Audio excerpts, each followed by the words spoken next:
ओम शांति। हम सुन रहे हैं ब्रह्मा का जीवन संजय के कलम से।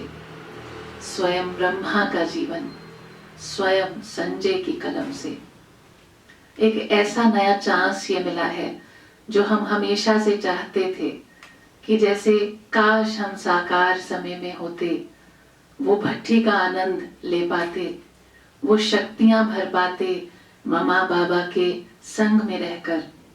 ऐसा लगता ही नहीं है सुनकर कि ये सिर्फ भ्राता जगदीश जी के अनुभव हैं। सुनते जाते हैं और ऐसा लगता है उस अनुभव में हम भी खो गए हैं।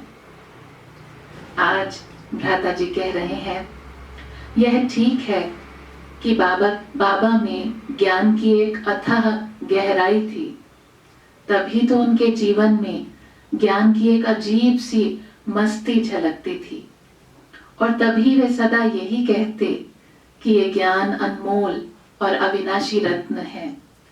परंतु वह ज्ञान कोई शुष्क ज्ञान नहीं था। ऐसा भी नहीं कि वे ज्ञान को प्रेम की केवल कोटिंग देते, बल्कि यूं कहना ज्यादा ठीक होगा कि वे जिस ज्ञान की बात कहते वह प्रेम पूर्ण था, और जिस प्रेम का झरना सदा उनके जीवन में बहता वह ज्ञान पूर्ण था। ज्ञान और प्रेम का उनके जीवन में ऐसा तालमेल था तो कि दोनों को अलग अलग बताना असंभव सा था। जो उनके संपर्क में आए हैं उनमें से कोई तो कहेगा कि उनके जीवन में प्रेम अधिक था, और अन्य कोई कहेगा कि वे प्रारंभ में प्रेम का आश्रय देकर ज्ञान को पक्का करते थे, ज्ञान पर टिकाने की कोशिश करते। वास्तव में ये देखने वाले की दृष्टि का अंतर है, और अपनी अपनी जगह दोनों ठीक भी हैं।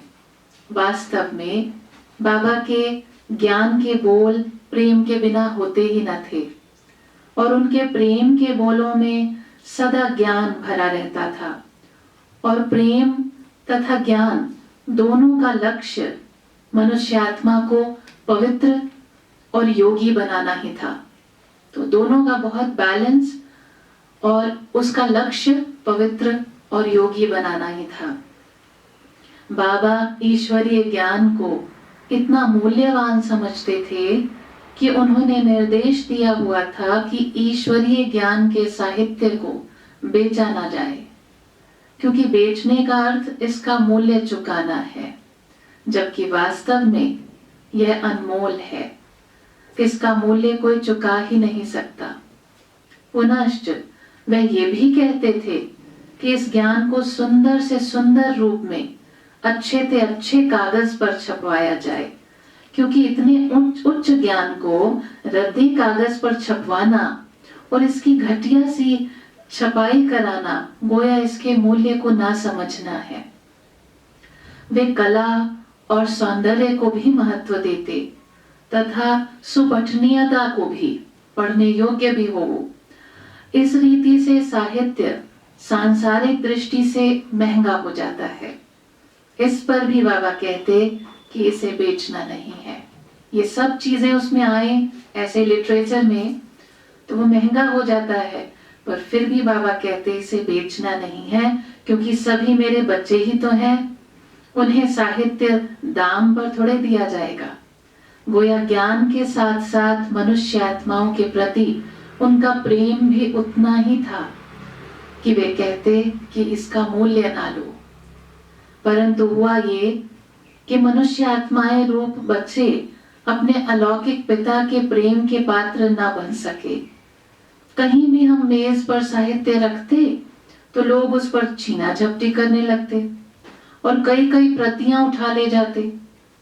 तब भी बाबा के प्रेम में कमी ना आई। बाबा ने साहित्य को आय का साधन नहीं बनाया, ये आज तक भी है।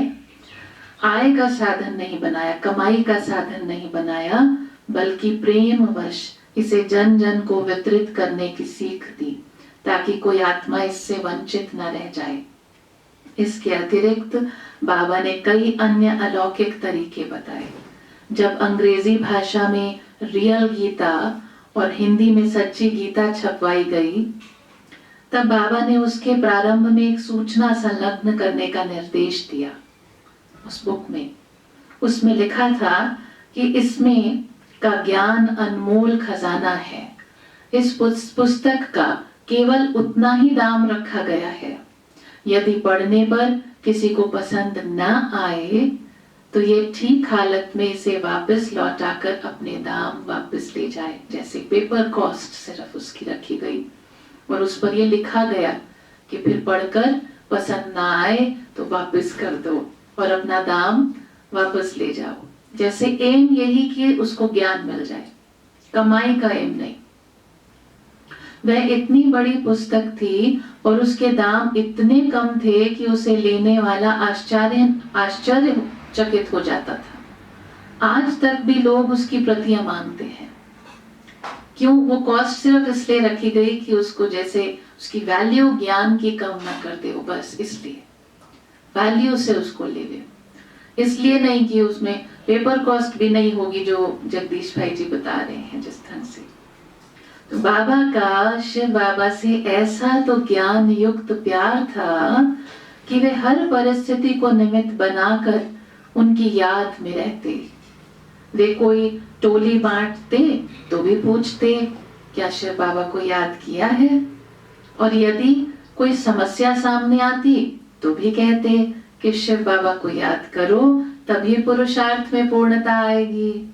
जैसे किसी छोटे बच्चे को प्रातः जागते ही माँ की याद आ जाती और उसके मुख से माँ माँ शब्द ध्वनित हो जाते हैं, अथवा जैसे किसी प्रौढ़ व्यक्ति को अपने परिवार की सुधि बनी रहती है, भूलती नहीं है, अथवा वैसे ब्रह्मा बाबा को शिव बाबा की प्रेम विभोर स्मृति बनी ही रहती।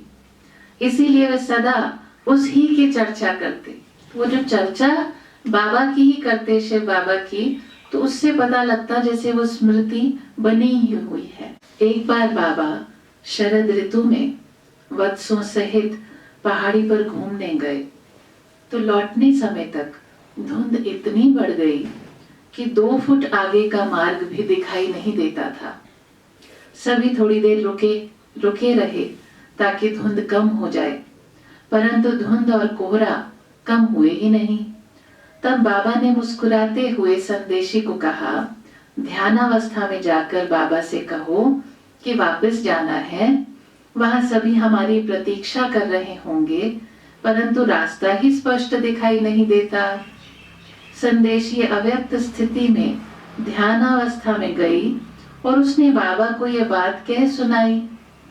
खैर वो एक अलग किस्सा है, परंतु प्रसंग में इसका उल्लेख करने का भाव ये है कि लौकिक स्थूल परिस्थितियों को भी बाबा शिव बाबा की याद के निमित्त बना लेते। बस बाबा बाबा, प्यारे बाबा, मीठे बाबा ही की याद उनके मन में बनी रहती।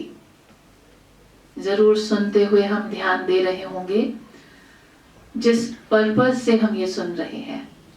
हम बाबा के जीवन में जो गुण दिखाई देते थे वो पढ़ रहे हैं, वो स्टडी कर रहे हैं ताकि हम फॉलो फादर कर पाए।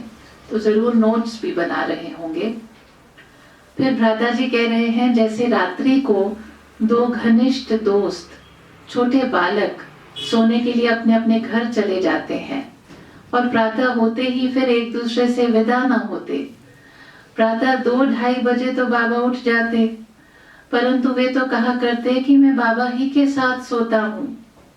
ये प्यार और याद का कैसा तांता और नाता है, इस अनुभव को हम देखते थे।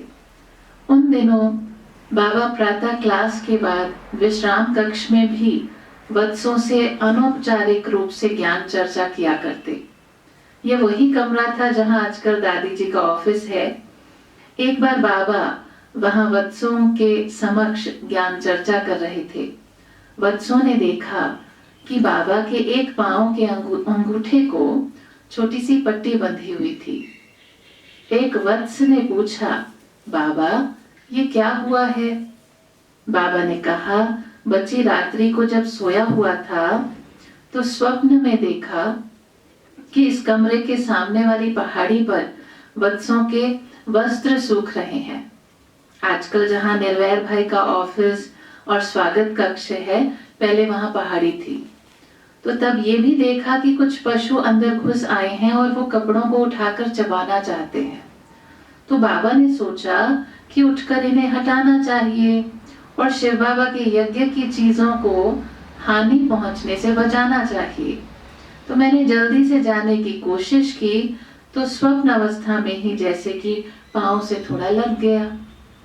उससे बहुत मामूली सी झरीट आई है। बच्चे, थोड़ा बहुत जो हिसाब किताब है वो तो सामने आता ही है और चुप तो होता जा रहा है। हम ब्राह्मणों को इस यज्ञ के हर एक चीज की संभाल तो करनी ही है ना, ऐसा बाबा ने कहा। बच्चे, बाबा हर बात का ध्यान रखता है कि कहीं बच्चों की गफलत से शिव बाबा के यज्ञ की किसी चीज का नुकसान ना हो। इसीलिए बाबा यहाँ समय निकालकर एक आध चक्कर लगाकर भी देखते हैं कि कहाँ कोई वस्तु व्यर्थ तो नहीं जा रही। इस प्रकार बाबा ना केवल प्रीति पूर्वक याद ही करते और ना केवल ज्ञान में रमण ही करते, बल्कि सभी से अधिक उन्हें ही सेवा तथा यज्ञ कार्य का ख्याल रहता। आज बाबा ने मुरली में भी कहा है, यज्ञ के प्रति ऑनेस्ट। तो ब्रह्मा बाबा के जीवन में ये गुण दिखाई देता था। तो कहा, गोया शिव बाबा के प्रति उनका जो घनिष्ठ प्यार था वो उन्हें कर्म में भी प्रवृत्त करता था। जैसे बाबा के जीवन में ज्ञान और प्रेम का अद्भुत तालमेल था, वैसे ही बाबा के जीवन में हर प्रकार से संतुलन था। वे देही अभिमानी बनने पर तो पूरा जोर देते ही थे, परंतु देह के स्वास्थ्य और उसकी संभाल की अवहेलना करने को नहीं कहते थे। जैसे ऐसा नहीं कि शरीर का ध्यान नहीं रखो, देही अभिमानी भी बनो, पर साथ साथ ऐसे नहीं कहा कभी बाबा ने। हाँ, वे ये तो कहते थे कि बार बार शारीरिक अस्वस्थता की चर्चा करके हमें अपने श्वास वृथा नहीं गंवाने चाहिए, क्योंकि आज जब प्रकृति तमो प्रधान है और हमने अज्ञान काल में विकर्म भी किए हैं, तो रोग और व्याधियां तो शायद आएंगी ही। अतः उन्हीं में मन बुद्धि लगाए रखने से तो हम शिव बाबा की याद के लिए समय निकाल ही नहीं पाएंगे। अतः वे कहते, बच्चे, दवा और दुआ दोनों से काम लो और रोग की अवस्था में भी योग को न भूलो, वरना देह अभिमान का संस्कार पक्का होता जाएगा। इस पर भी वे ये कहते कि ये शरीर मूल्यवान है, अतः इसे कोशिश करके ठीक रखो ताकि इस द्वारा ईश्वरीय सेवा भी कर सको और आपके योग रूप पुरुषार्थ में विघ्न ना पड़े। इसी प्रकार बाबा अच्छा भोजन खाने के लिए भी कहते हैं, परंतु साथ साथ ये भी सम्मति देते कि अपने पेट पालन पर ही अधिक खर्च न करो और कि पदार्थ खाओ भले ही, परंतु उनके प्रति आप में आकर्षण नहीं होना चाहिए। तो जैसे बैलेंस बाबा कर्म द्वारा सिखाते रहे। अतः वे जीवन को शुष्क बनाने के लिए नहीं कहते थे, परंतु साथ साथ सादगी, स्वच्छता और सात्विकता पर भी बल देते। कोई स्थान, बाग बगीचा आदि घूमने या देखने के योग्य होते तो वे उसे देखने या वहां तक जाने के लिए मना ना करते, बल्कि कई बार स्वयं ही कहा करते कि जाकर उसे देख आओ।